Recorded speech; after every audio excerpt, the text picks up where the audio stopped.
But the ultimate and most dangerous test was a huge, specially constructed vacuum chamber.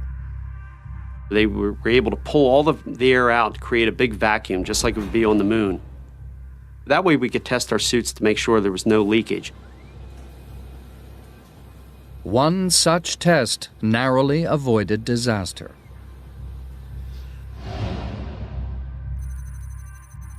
Jim LeBlanc was the test subject in the vacuum chamber. Cliff Hess, the supervising engineer outside.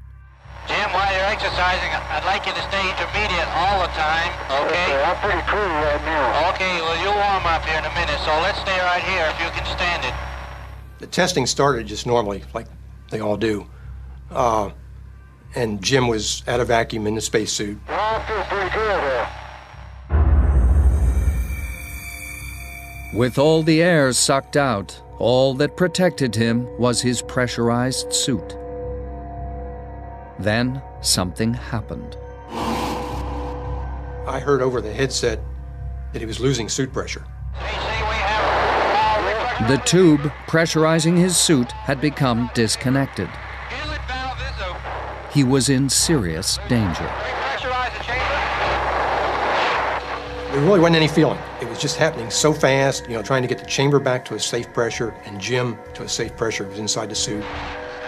As I stumbled backwards, I could feel the saliva on my tongue starting to bubble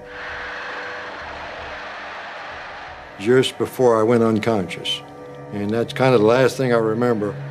Essentially, he had no pressure on the outside of his body, and that's a very unusual case to get, and there's very little in the medical literature as to what happens when you have that.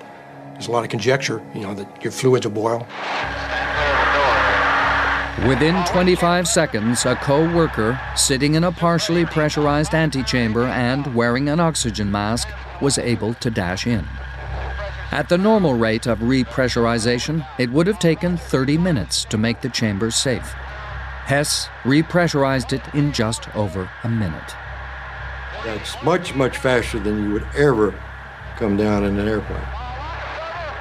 It would really hurt your ears if you did that. Finally, it was safe to let a doctor in. Miraculously, LeBlanc had already regained consciousness.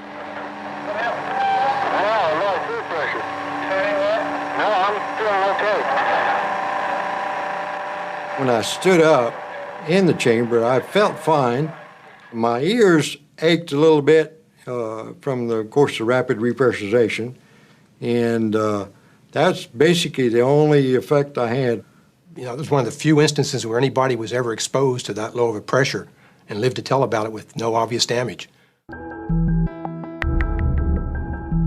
Such an accident in space would have been fatal. But thanks to testing like this, no astronaut has ever had to face a similar situation. What's up, guys? I've been reading comments and a lot of you been asking to put water in a vacuum. So let's check it out. So I got water over here. We're gonna fill it up, the beaker, with water. Boom. Then we're gonna cover it with the vacuum chamber and then turn it on and see what happens.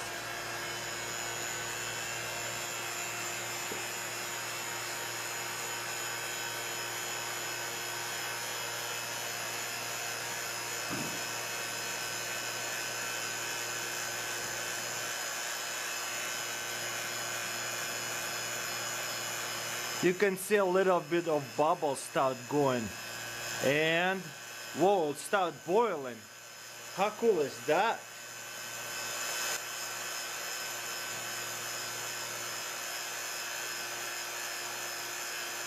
Looks like it's boiling a lot.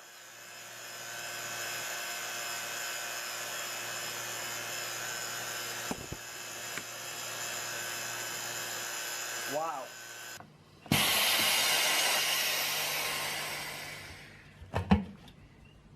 Pretty awesome, huh?